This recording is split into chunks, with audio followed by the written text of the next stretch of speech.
নমস্কার বন্ধুরা, উষার রান্নাঘরে সবাইকে জানাই স্বাগত। আজ আমি বানাবো পেয়ারা মাখা। তাহলে চলো ভিডিওটা শুরু করি। প্রথমেই একটা বাটিতে জল নিয়ে নিয়েছি, তার মধ্যে নিয়ে নিয়েছি 3টে পেয়ারা। আর 3টে পেয়ারাকে ভালো করে জল দিয়ে ধুয়ে নিতে হবে। তারপরে বন্ধুরা, ভালো করে ধোয়া হয়ে গেলে ওটা চপিং বোর্ডের মধ্যে পেয়ারাগুলোকে নিয়ে সামনের মুখটা আর পেছনের মুখটা কেটে ফেলে দিয়ে 4 টুকরো করে ছোট ছোট করে কেটে নেব।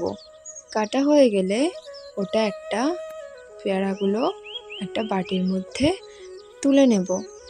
বাটির মধ্যে তুলে নেওয়ার পরে এখানে পরপর দিয়ে দেবো বিট লবণ 1 চামচ, তারপরে নিয়েছি লঙ্কার গুঁড়ো 1 চামচ, আর নিয়েছি চিনি 1 চামচ, নিয়েছি চিলি ফ্লেক্স হাফ চা চামচ, নিয়েছি তেঁতুল আর তেঁতুলটাকে জল দিয়ে মেখে গ্রেভি তৈরি করে নিয়েছি, আর ওটা দিয়ে দিয়েছি 1.5 চা চামচ।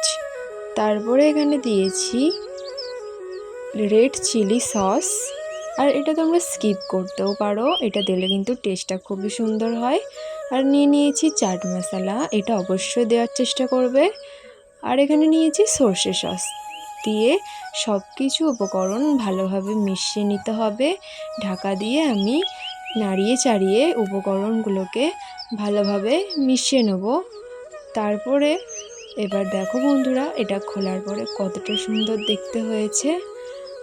আর তারপরে একটা প্লেটের মধ্যে সার্ভ করে নেব।